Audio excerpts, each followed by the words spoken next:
день, чистовані русини! В ефірі передача «Недосказане». З вами Олена Копенець-Барта і отець Димитрій. Добрий день!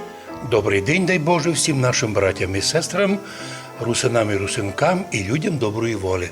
Тема нинішньої передачі – реакція ООН на нарушення прав православних в Україні і національних прав русинського народу в Закарпатті.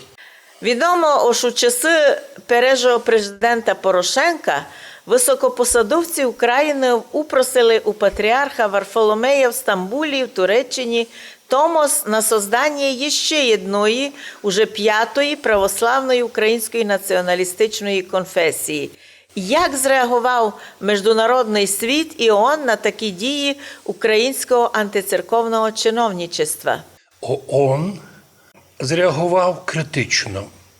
У 45-му пункті свого рішення від 11 ноября цього року Комітет ООН обеспокоєний сообщениями о насильстві и запуживанию и актах вандализма при культових сооружениях, храмах в Україні у зв'язку з процесом переходу церквей і релігійних общин від Української православної церкви до новообразованої, добавлю від себе вищими чиновниками з Києва, Православної церкви України.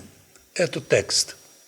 Комитет также обеспокоенный сообщениями о бездействии полиции в таких случаях, инцидентах и отсутствии информации про расследование преступлений против верующих, проводимых в Украине, а она – государство-участник ООН. Тут же ООН, ссилаясь на статтю 18 декларації, наголосить так. Кожний чоловік має право на свободу думку, совість і релігії. То право включає свободу міняти свою релігію або убіжденно держати, яку хоче. Свободу ісповідувати свою релігію або убіждення, як єдинолічно, так сообща з другими, публічним або частним порядком в ученні, богослуженні, виконанні релігійних і ритуальних обрядів. То єсть, світ давно знає. Світ уже з 48-го року, коли декларація функціонує, світ про це знає. Чому не знає про це Україна і українські власти? Коли в Закарпатті привезли людей із-за гір в одно із сіл у Рахівський район, і там захвачували чужі люди церкву, а поліція бездействувала. Мало того, було навіть докази, що поліція соучаствувала у захваті православного храму. Кстати, в тому же документі у 46-му пункті написано: державі Україні слідує гарантувати ефективне осуществлення свободи релігії і убеждений, в тому числі путем забезпечення защити культових сооружень, храмів від насилля, від запужування людей, чиновників або запланованих актів вандалізму. І далі має Україна, а ще чує, забезпечити старанне і своєвременне розслідування всіх случаїв такого насильства коло храмів, случаїв санкціонованого насилля, і про то знає світ, що ті нападки не були б возможні, якщо б на то не получилася санкція із центра. Інтересно, в 47-му пункті комітет обеспокоєний ситуацією в Україні і рекомендує, продовжуючи поступати на ті сообщення о запужуванню, навіть переслідуванню і нападіння, включає крайні праві групи проти журналістів, в тому числі церковних, і людей-правозащитників. І так, важливо розуміти, що ми в Україні за 30 років, особливо за останні 7-10 років, ми претерпіли много. Від мене теж, коли судили, я напоминав суддєві, я журналіст. І які би я не робив слова, заяви, вони вкладаються у рамку то, що дозволено журналістові. ООН цитував міжнародні закони, а суддя був глухонімий. Дай спецслужби, організувавши політичні замовлення, або коли ліпили злочин, так вони нехтують і міжнародним правом, і своїми же українськими законами. Но ООН требує від них не просто защити, а й розслідувати всі случаї того вандалізму, дикарства. Вдумайтеся, принесли великани, багачі, мільйонери Томос із Турції. Кстати, донині ніхто не видів точні документи і рішення Константинопольської церкви. Що вона рішила? Який статус включений в Томос? Ніхто не знає. Константинополь сокотить, а нам принесли в Україну папір, котрий заклеїли, та читайте. Ми вважаємо, що це і є провокація на організацію отаких актів вандалізму. Вопрос йде про нападіння на храми. І то катастрофа. Но отсутствие надлежащих гарантій, пише ООН, включає судебний надзор. Ну і ще стоїть прочитати статтю 19 пакта, котрою цитує ООН для України. От що там гласиться. Прийнята резолюція у 48 року, так звучить у 19 статті. Кожен чоловік має право на свободу убеждення. В Україні за убеждення судять. За один в інтернеті або за 2-3 лайки, і чоловік сидить в тюрмі. І на свободне вираження тих убеждень. То право включає свободу безпрепятственно придержуватися своїх убеждень. Вони не мусять бути єднакі з панами, з властями. Глядати, получати, розпространяти інформацію і ідеї любими средствами і независимо від государственних даже границь. Ми коли русини в Закарпаттю проводили європейські конгреси подкарпатських русинов, не було ніяких закликів, але було в рамках закону призиви влади виконувати закони і щоб не порушувалися права цілого народу русинов. Но за ті лише воспоминання про свої права я був сужений і 4 роки тягали по судам. 4 роки. Вдумайтеся, держава час тратила для того, щоб усіх нанати страха. І, видимо, добилися, що частина людей русинов, видя, які репресії нападають на русинов, тихенько замовкли.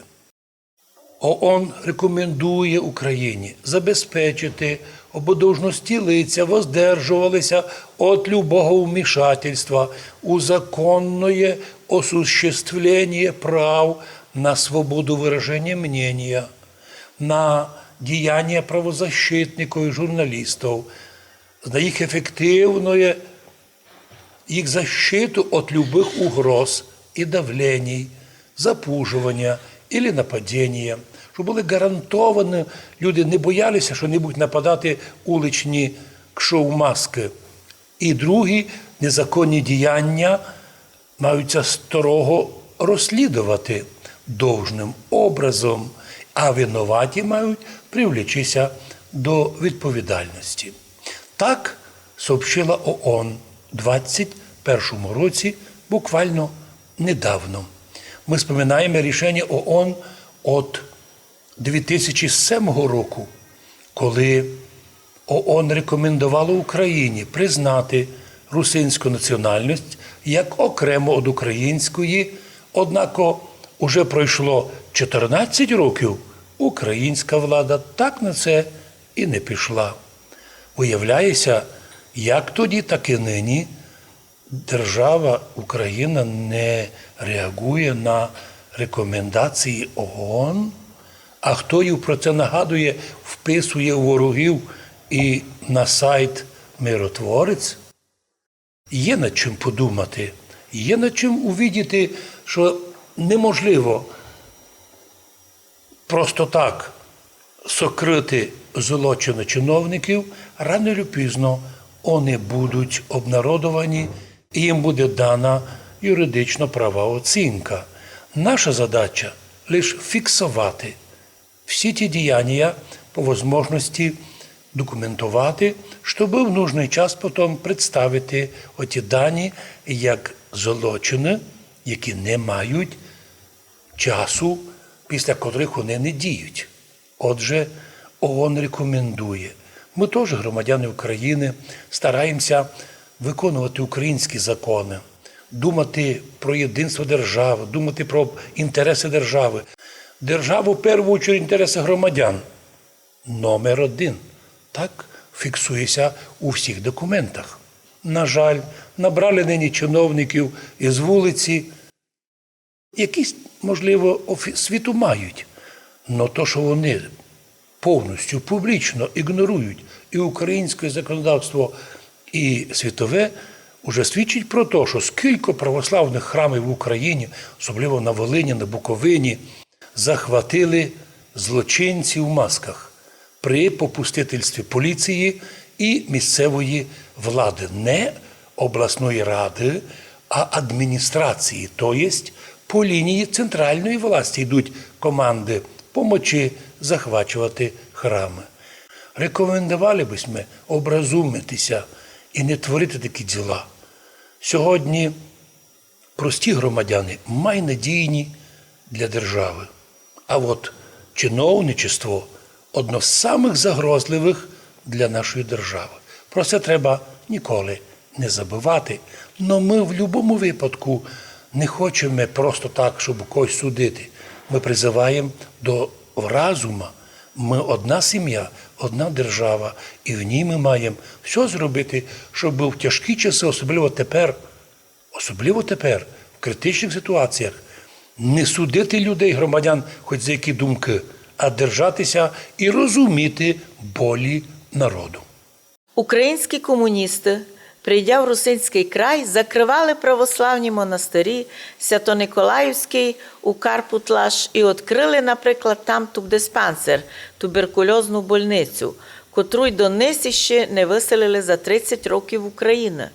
Чому так люблять православних видавати за друзів совєтської власті, а уніатів як жертви? То особлива тема, коли совєтська власть прийшла і ламала всіх. Всіх ламала підряд. Но прийшов час, і пропаганда, яка оказалася в руках людей прокатолицьких, почали казати: ні, нікого більше не били, нікого не репресували, лише греко-католиків. От заборонили їх і так далі. Просто напоминаємо, совєтська власть ламала всіх. І особливо, коли вони, репресуючи православних греко-католиків, а деколи греко-католикам рекомендували йти до православних, то як ми сьогодні, так і тоді православні в лиці єпископів і священників просили власть: да не рекомендуйте ви їм насилу йти у православ'ї, не хочуть, то їх право. Ви нам робите ведмежу услугу. Коли почалися события відомі у Чехословакії у кінці 1938 року, як тоді сам греко-католицький Августин Волошин, священник, ставши прем'єр-міністром, а потім нібито його провозгласили і президентом, хоча доказів не є, то перше, що він заборонив всі політичні партії, а православних взагалі не допускав до виборів. І от прийшла совєтська власть, почала давити всіх. Но виявилося, що не лише репресували православних, як і греко-католиків, як писали за першого православного єпископа Мукачево-Ужгородського, читаю документ: не удовлетворяв власть і чекістів, тому що Нестор Сидорук, мукачевський єпископ, тяжко переносить необхідність сотрудничества з властями і спецслужбами, пребував в угнітенному состоянні духа. От так писали за православних єпископів, які виражали своє недовольство поведінкою нової влади. Про це пише добре протерей Дмитрій Біляков, або по-нашому Біляк, місний русин, який закінчив семінарію в Соєднаних Штатах Америки, рукоположений був у сербською церквою у Белграді. По домофорам патріарха сербського наша церква була Карпаторуська православна Восточна. Но сам патріарх сербський у 43-му році уже був у концлагері Дахау. Після Волошина православні теж потерпіли концлагеря. Да й сам Волошин, спомнім, організував для православних і для несогласних, для русинів концлагер недалеко від Рахова. І ще один єпископ Мукачевський Нікодім вийшов із совєтських лагерей, коли його назначили в Мукачево. Но він, коли узнав про убійство Ромжі, писав жалобу, і його зато удалили відсюда.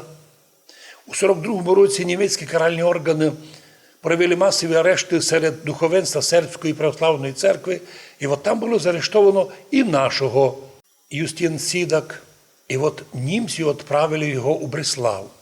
І так ми видимо постійно, скільки православних єпископів і священників потерпіли від совєтського режиму, і тому ганьба слухати від уніатів, що лише їх репресували, а православних милували. Мало того, як видимо, наші єпископи сопротивлялися, коли виділи, що репресували греко-католиків. Вони казали, не можеш трогати ні одну віру. Кожен має право думати і вірити, як хоче. Хто такий протоєрей Дмитрій Біляк? І яку роль зіграв він у духовно-національному возрожденні русинського народу? І яка його участь у історії Карпаторуської православної церкви Восточної? Я тільки його успоминав. Ми хочемо повісти, що історія русинського народу і православної церкви гордиться великими синами свого народу. Протерей Дмитрій Біляк составив великі труди і після себе лишив огромне наслідство, безцінне, рукописне наслідство під общим названням к історії Мукачево-Ужгородської єпархії і проход ліквідації унії в Закарпаттю. Нам інтересно було знати ці вещі, і много інтересного у дневниках свідчить про нюанси тієї епохи. Бо якщо послухати уніатів, то прийшли власті, на танках привезли священника православного, з танка його зняли, повели його до церкви, а уніатського нараз у тюрму. Казка про білого бичка. Не так було. І зовсім не так було, хоча іменно Біляков пише про то, кстати, він родом із Руського, що в Ракошині, і родився в простій селянській сім'ї. Вместе з родителями пішов в Америку. А коли в Америці там оказався, кстати, його батьки, навірно, там поміняли назву Біляк на Біляков. У штаті Ohio, город Кливленд, він там школу закінчив, володіє англійським язиком. Він великолепно розуміється у событиях у світі, бо він там в Америці газети про що писали. Но він рішає зв'язати свою долю із православною церквою. З нього би получився добрий державний чиновник. Но він поступає в духовну семінарію у городі Танфлай, Нью-Джерсі. І уважно слухає, слідить за тими событиями, які проходять на його рідній землі Подкарпатській Руси. Своєобразним мостом для нього було іздання газета «Руський православний вісник». Про це свідчить його письма православним мати свої іздання, щоб вовремя сообщати народу Божому і церковну інформацію, богослужебну, но і ситуацію в світі. Тому що православні люди завжди восприймали все, що приходить у світі, в рамках благословень Божих. Як Бог дав, так события і йдуть. Но сам Біляков оказався не просто священник, но й тот, котрий, як історик, нам залишив такі сообщення у ті часи післявоєнні, що воістину ми тепер можемо дуже відповісти многим на питання, як ото було. Не було такого, що дружилася власть із православними. Мало того, що навіть єдина церква була православна, котру мали православні в Ужгороді, і ту перетворили на музей совєтсько-українські комуністи. Так, мені судилося виводити Покровський храм в Ужгороді із музея атеїзму. Я перший священник, котрий відкрив этот храм, і в ньому почалося богослуження і на цегольні, і у Покровському храмі. Но потім, видя велику масу народу, ми прийняли рішення і збудувати к всім двом храмам і новий кафедральний собор, не просто як храм, а як символ возрождення православ'я в краї 1150-літнього на сьогоднішній день, ну і також як символ духовно-національний. Яке влияння мав Дмитрій Беляков на своїх земляків села Руського? Слово «руське» славне, нині там монастир, і унікально став центром такого духовного возрождення і села Руського, і цілого регіону.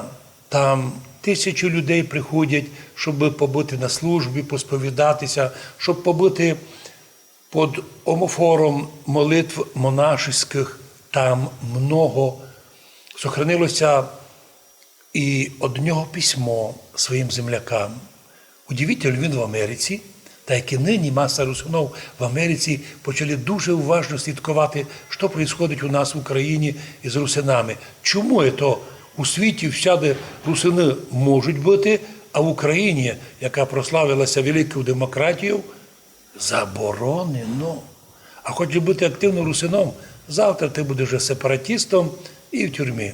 Так от він у своєму журналі «Руський православний вісник», де епіграфом звучали слова такі із Євангелія: «Придіть ко мені всі труждаючіся, обременені, я успокою вас», то він обратився к своїм землякам такими словами: «Дорогі браття, православні християни, обращається к вам ваш земляк.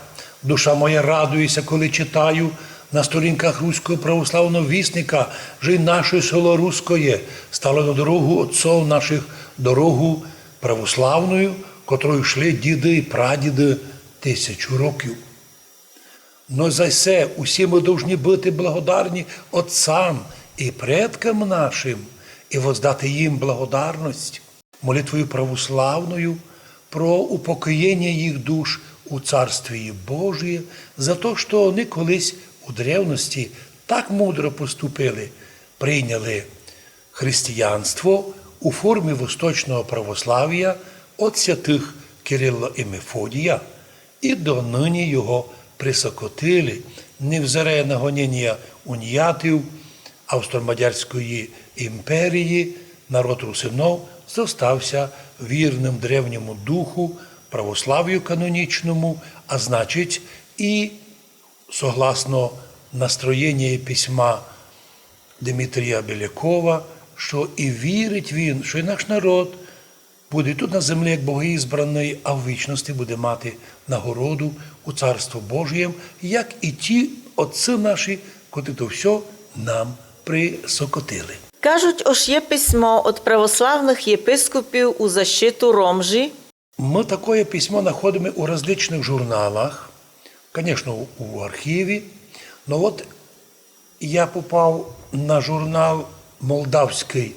У Молдавії, в Кишиньові ведеться журнал «Русин». У Молдавії можуть бути русини? Чудо! Після вбивства греко-католицького єпископа Мукачівського Теодора Ромжі православні єпископи Західної України Антоній Пельвецький і Михаїл Мельник та Мукачівський православний єпископ Нестор Сидорук звернулися в січні 48-го року з листом протесту до Хрущова.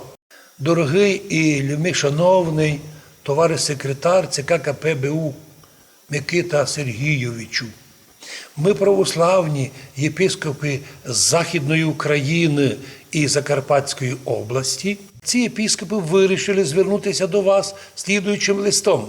Ми, відповідаючи перед Великим Патріархом всієї Русі за розвиток молодої православної церкви на західних землях України і Закарпаття, занепокоєні фактом, що дуже зашкодить православ'ю, а саме всім уже відомий, запланований органами МДБ по Закарпатській області напад на теперішнього єпископа католицької церкви Теодора Ромжі восени 47-го року, коли від побоїв 4 синьошапочників, так називають НКВДистів, єпископ нараз не помер, но ті самі придумали наступне. Повідомили міську лікарню, що, мовляв, автомашина наїхала на підводу, де їхав єпископ і ще 6 священників, де єпископові стало легше. Він навіть заявив, як кажуть свідки, попросив вина мало і викурив папіросу. Побоюючись, звісно, компрометації, сьогодні ті погонники, органи МДБ наказали уколом отруїти єпископа Теодора Ромжу. Одна медсестра із східних областей, а тут автор, котрий писав ту статтю, обманув. Не із східних, а саме із західних областей, з Галичини, медсестра родом з Галичини, скоріше буде навіть і греко-католичка, зробила цей укол, як сообщають про то дослідники. Не допускаючи нікого з місцевої медичної обслуги, ота жінка зробила укол, після котрого єпископ з криком помер. Продовжають єпископи таке текстом. Ми бачимо, що це нашкодило православ'ю. І обуренням наповнило всіх, навіть православне населення Закарпаття і Західної України. Просимо дуже вас, дорогий Микита Сергійович, щоб для доброго цілого СССР, для слави нашого уряду, для позитивної пропаганди комунізму, що є захисником миру і демократії, припинити подальший натиск органів МДБ на рештки католицької церкви. Тому що ми маємо діло злучити з ними незабаром у вільній формі, без насильства. Вдячні вам за дотеперішню опіку і допомогу. Бажаю вам цей ювілей 30 роковин Української Радянської Соціалістичної Республіки много літ. Кінець цитати. І так, крок єпископів православних, безперечно, показовий. Він указує, що ніхто із місцевих православних єпископів і православних людей не були на то згідні, щоб хтось або когось із греко-католиків наганяли насильно до православ'я. Тому що коли насильно державницькими методами, поляками і австромадярами наганялося православних в унію, так уніяти, як риби мовчать, це можна було. Розумієте, ну це друге, як не люблять казати. А от коли когось одного заставити вернутися в православ'я, це вже злочин. І православні згодилися. Так, злочин. Нам не потрібні уніяти у православ'ї, котрих заставили сюди насильно піти. Ми хочемо мати православних людей. Ми хочемо сказати, що не можна зменшити достоїнство цього письма. Православні єпископи Західної України і Закарпаття, тоді бувшої Підкарпатської Руси, коли знали, що їх насильно приєднали до Радянського Союзу, коли вже на той час прийшла анексія Підкарпатської Руси з боку Радянської України, де руками комуністів почали робитися безобразія, попутно ламали статус державний Підкарпатської Русі, попутно ламали греко-католицьку церкву, переслідували православних, а перші єпископи були направлені сюди ті, котрі вийшли з тюрем сталінських. То як піднімається рука і слово сказати комусь із уніатів, що комуністи поважали дуже православних, а лише одних уніатів репресували. Ми відкидаємо такі задуми і рахуємо, що треба знати добру історію. Ми теж кажемо дійсно То був великий злочин переслідування греко-католицької церкви і також переслідування православних. Однак виставляти, коли когось більше, а менше, не етично. Тоді всі пострадали. Подобно тому, як і нині всі страдаємо, якщо не буде світла, не буде тепла, не буде газу і не буде прав і свобод, дарованих або гарантованих Конституцією. Треба історію знати і бути дуже осторожним у висловах і в оцінках. Це в адрес української влади, кажемо. Як осудили сте радянську владу за злочини, бійтеся, скоро так будуть осуждати і вас за многі вже скоєні злочини, тепер уже проти православної церкви, коли санкціонується і захват храмів, і в судах не є защити ні православним журналістам, ні священникам. А тепер зазвідаємося майсложної. У 1939 годі СССР анексував часть Польщі Галичину під радянським терміном «Західна Україна».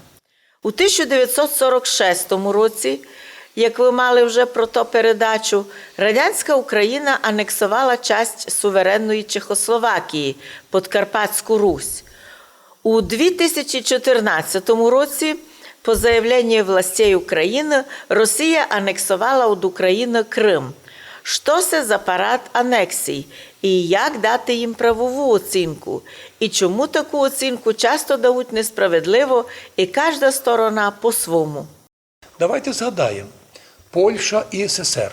Сентябрь 1939 року происходить анексія частини Польщі, Галичини і Волині від СССР, де СССР займає, окупує і анексує частину тогдашньої Польщі.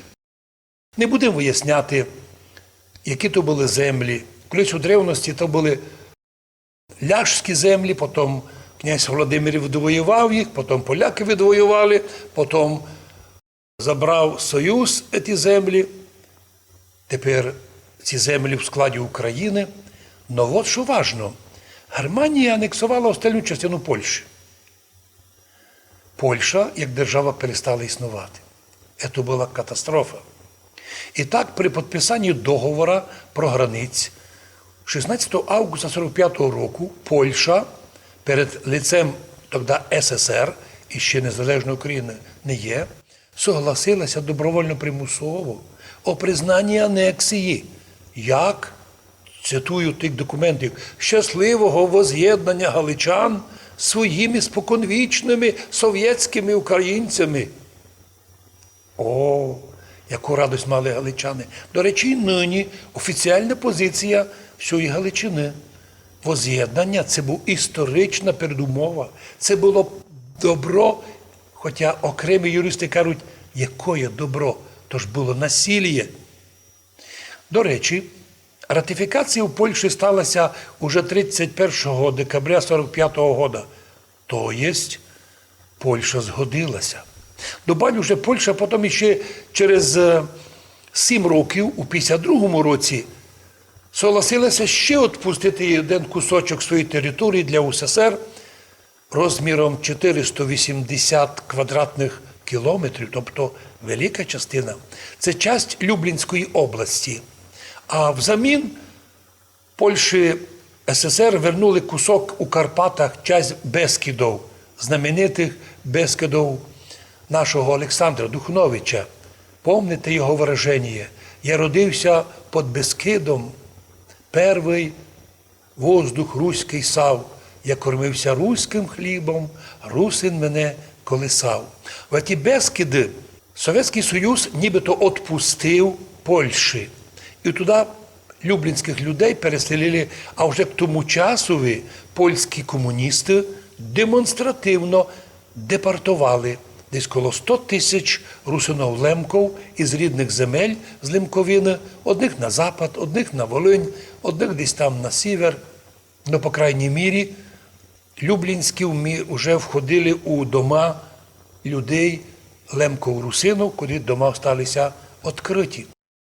І так вийшло, що Польща згодилася на дві анексії. Анексію Галичини і анексію Люблінської. Кстати, на той час то була Дрогобицька область УРСР, а нині ото вже часть Польщі. Ну, от вам приклад анексія. Обмін територіями між СССР і Польщею. Свободний він був? Не знаємо. Но, по крайній мірі, анексія СССР була признана Польщею як історична необхідність і віковічне воз'єднання галичан, українців, із українцями останньої совєтської України. Ідемо далі. СССР і Чехословакія. Договор від 29 июня 1945 року про воз'єднання Подкарпатської Руси із сталінським іменем Закарпатська Україна до матері радянської України. Хоча ніколи Подкарпатська Русь не була ні в складі Київської Русі, ні в складі СССР, тому воз'єднання не могло бути. Було приєднання насильственне.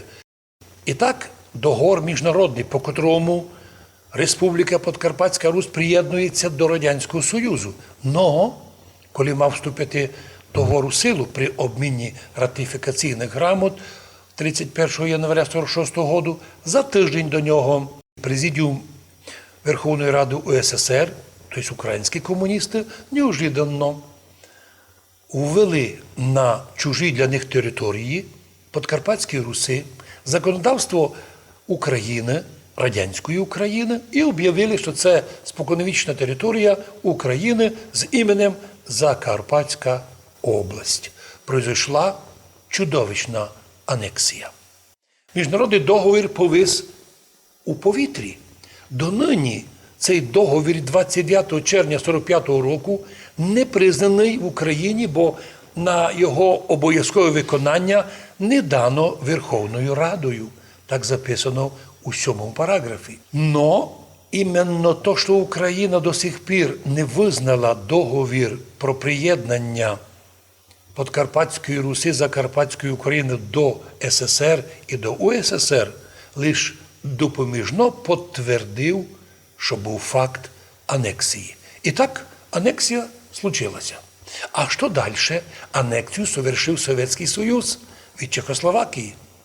А вже нова Польща, пам'ятаєте, підписала договор про дружбу з Україною, і в 1992 році вона признала, що анексія Радянським Союзом Галичини – це вже не злочин, а це вони з тим погодилися. Так? То та анексія була Польщею признана як історична передумова і історична необхідність. Ратифікація пройшла зразу ж 30 грудня 1992 року. Кравчук підписав, звідти підписав, у Польщі писав знаменитий Лех Валенса, перший президент незалежної Польщі. Потім виявилося, що він агент совєтських спецслужб, як говорять документи. Но удивительно, що і Галичина, і часть Волині зосталися в складі України. І Польща це визнала, що це часть української території, хоча у деяких польських чиновників злобно обзивалися, що, мов, це наш, Львів – це наше місто, але все-таки договорилися, що анексія Совєтського Союзу Галичини нині не анексія, а частина української держави.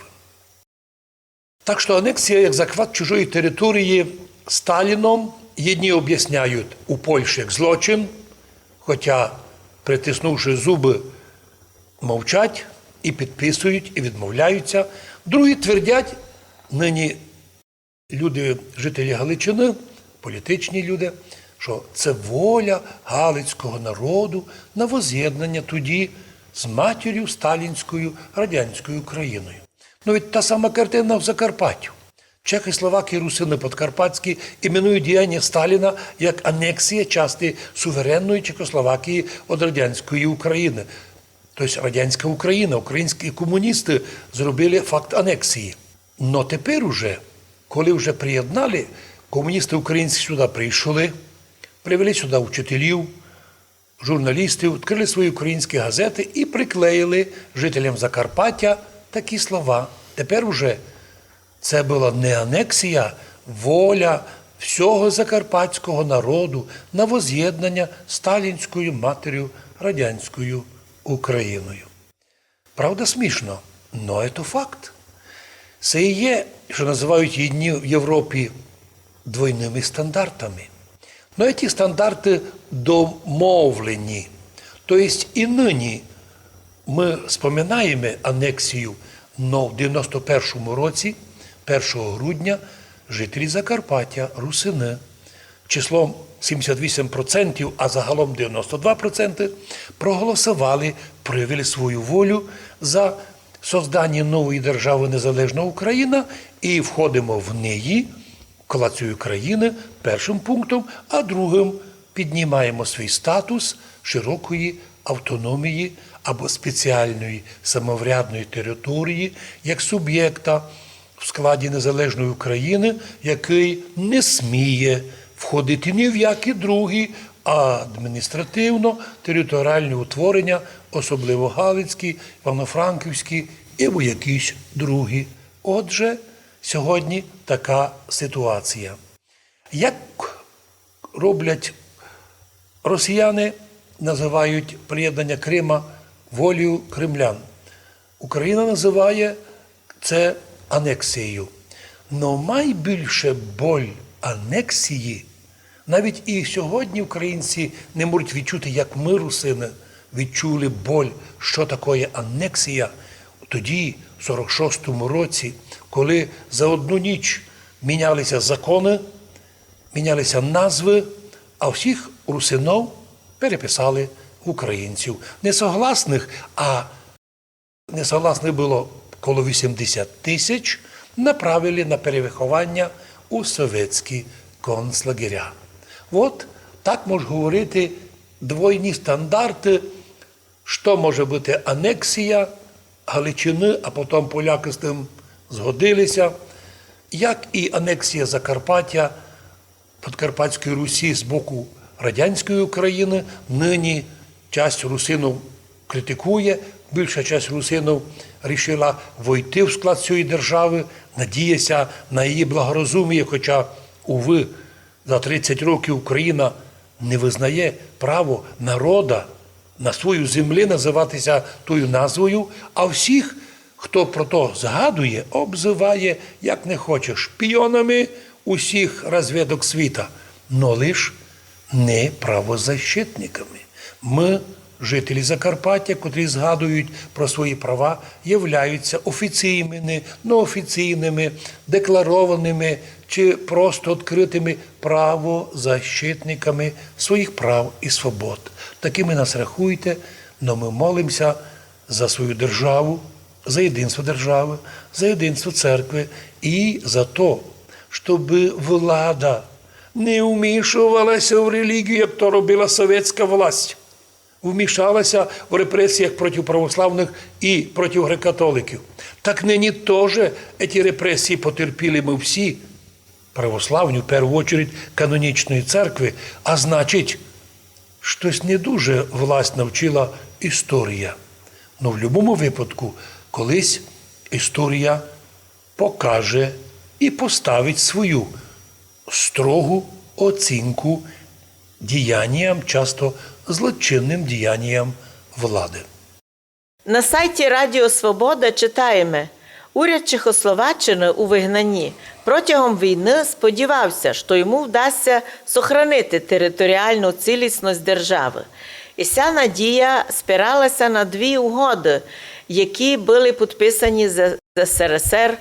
І чому властям Чехословакії не вдалося встановити свою територіальну цілісність, не вернувши собі Подкарпатську Русь, яку анексувала туди вже радянська Україна? У грудні 43-го року був підписаний договор про дружбу і післявоєнне співробітництво між Чехословакією і СССР. підписали В'ячеслав Молотов і Зденек Фірлінгер. Тоді був посол Чехословакії в Москві. Ну а пак 8 травня вже 44-го року, за рік до анексії радянською країною Подкарпатської Руси, був підписаний ще один договор про мирні відносини між Чехословацькою державою і радянським головнокомандуючим після вступу на територію, Чехословацьку територію радянських військ з метою відновлення територіальної цілісності Чехословаччини. Ми чому акцентуємо наших людей на цій фразі? Відновлення територіальної цілісності Чехословакії було договорено із Совєтським Союзом, що Совєтський Союз збереже Чехословакію в тій формі, яка вона була до війни, до мюнхенських там розділень, у формі 3 республік, федерація 3 держав – Чехії, Словакії і Підкарпатської Руси.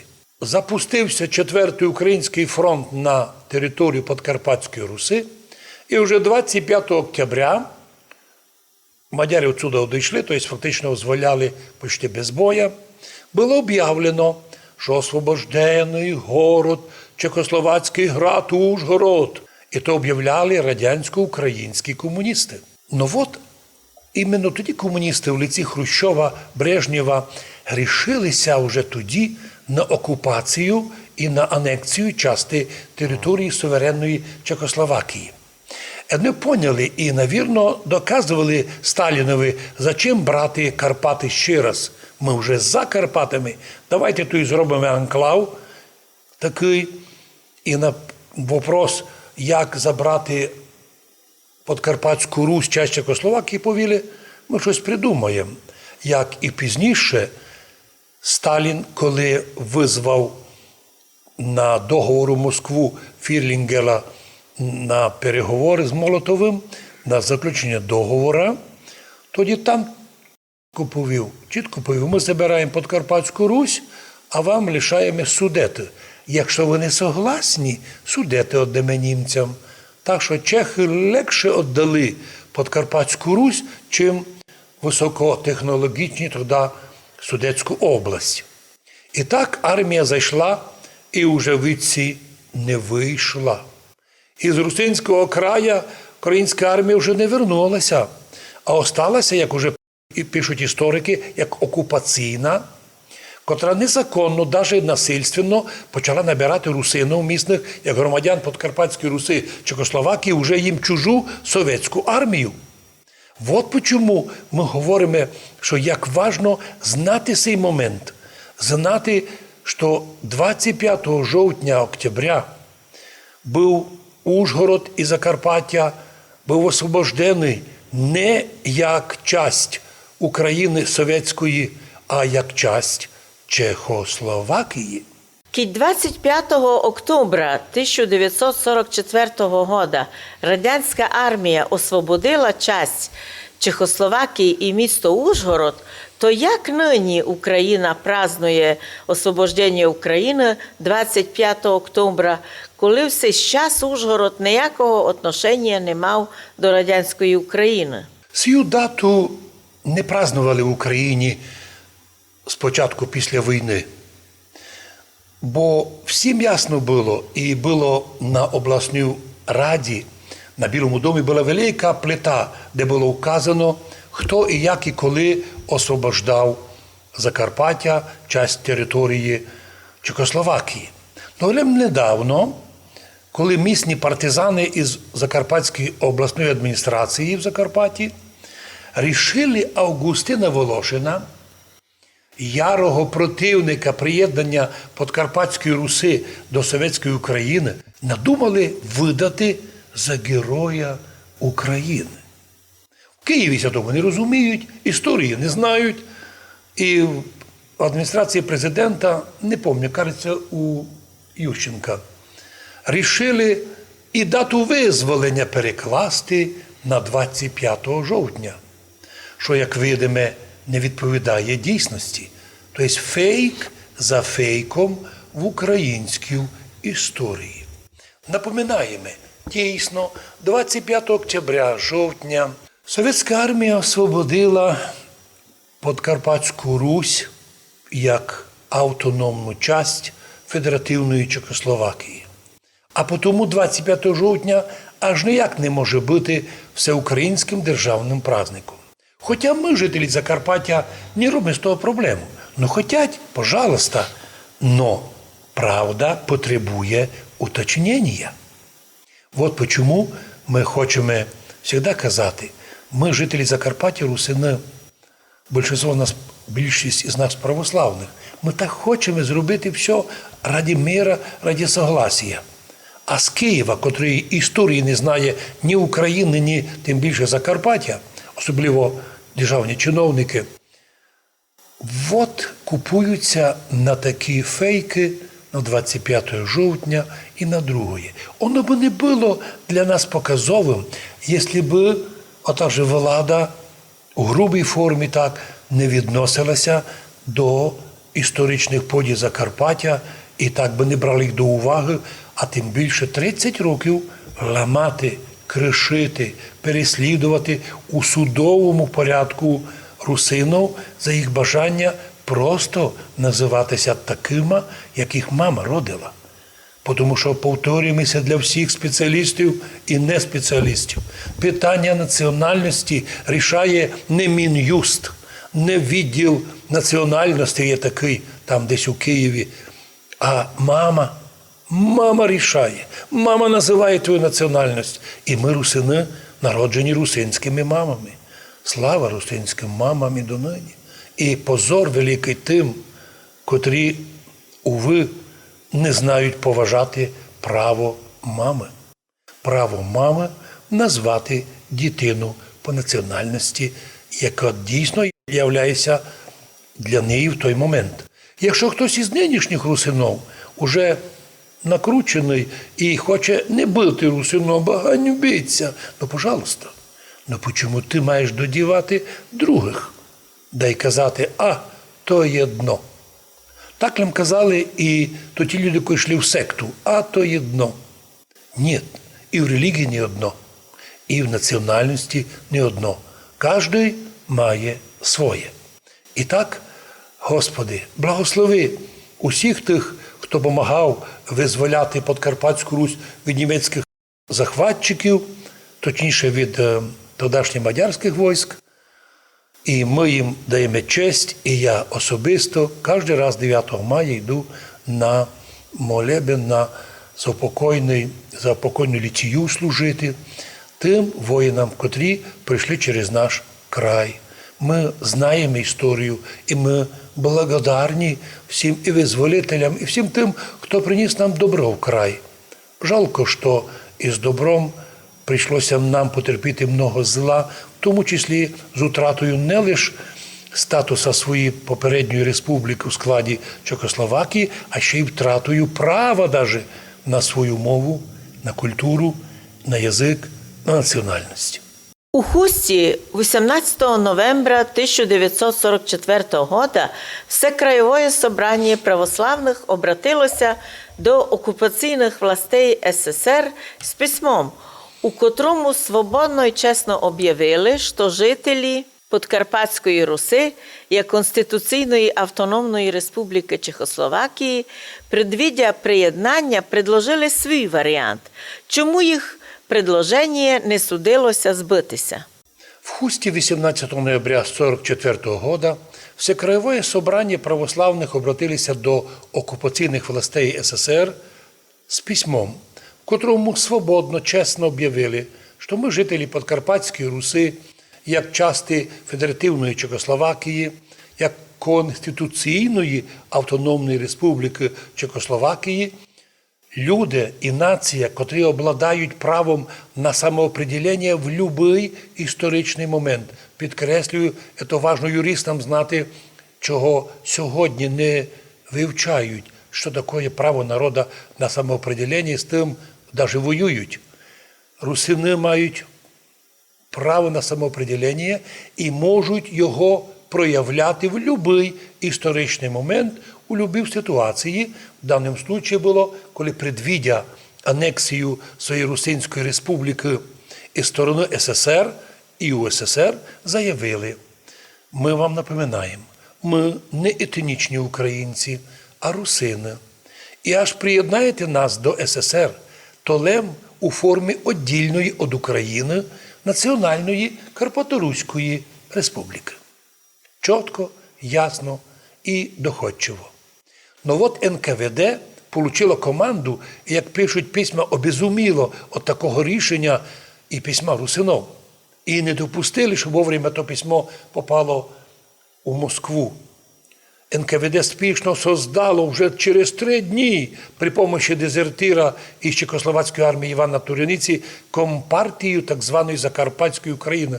І вже через 3 дня, 21 ноября, організовує свою партконференцію, ними придуманої Закарпатської України. Тот же день об'явила та партія всіх місних русинов українцями, які споконвічно желають воз'єднатися із матір'ю їх Совєтською Україною. Яка гиби їх матір сама була в пеклі Совєтської держави. НКВД слишком спішило. Дальше в Москві срочно придумали, написали для своїх нових комуністів маніфест про бажання закарпатських жителів приєднатися до СССР, УССР.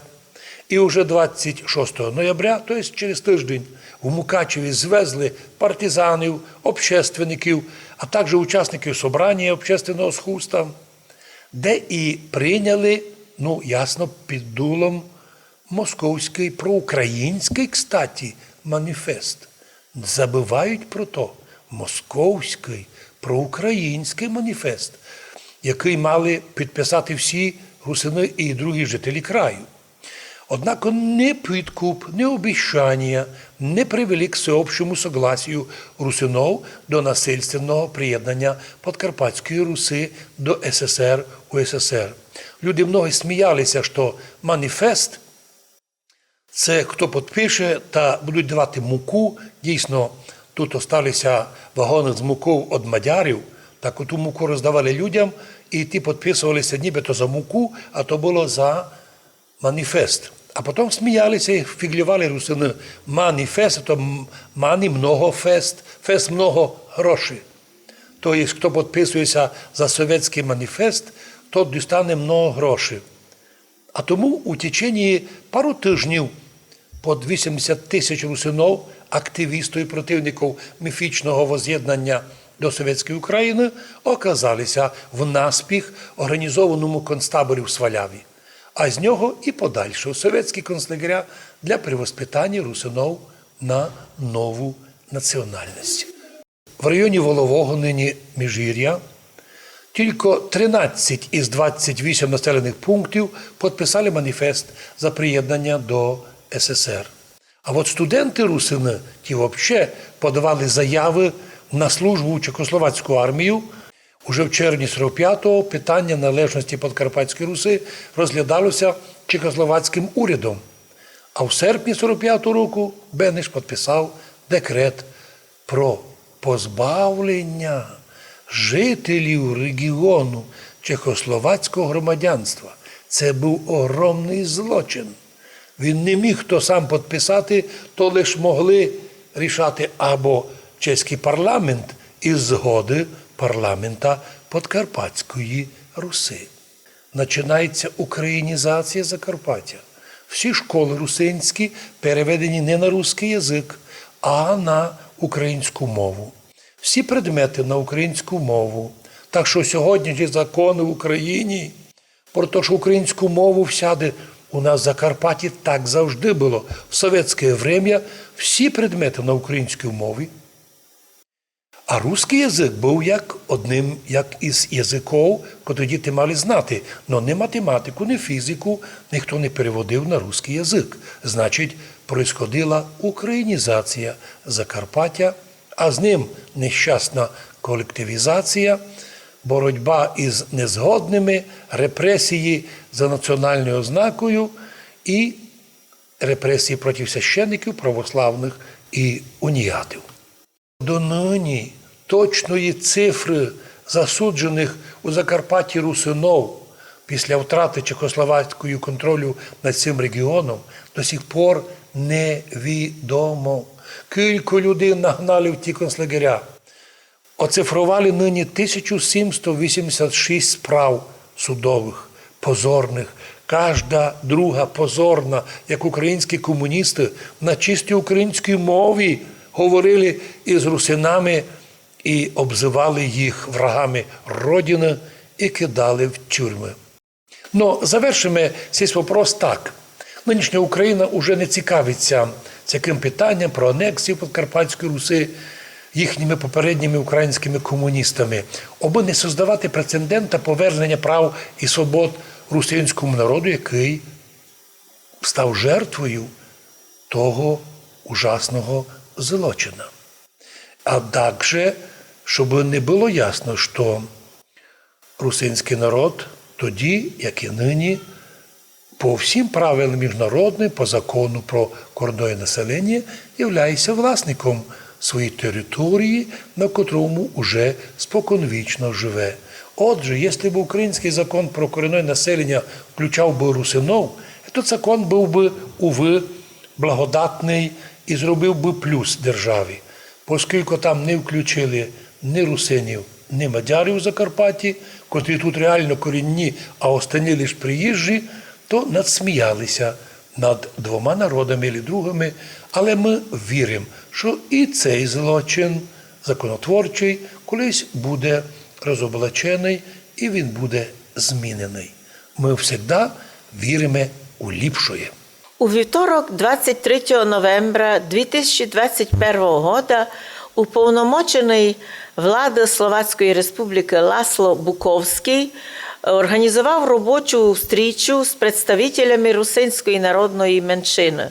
Щося там говорило? Прийшов час, вийшла Словакія у состав Європейського Союзу, Європейської Унії, як вони кажуть, і ситуація помінялася.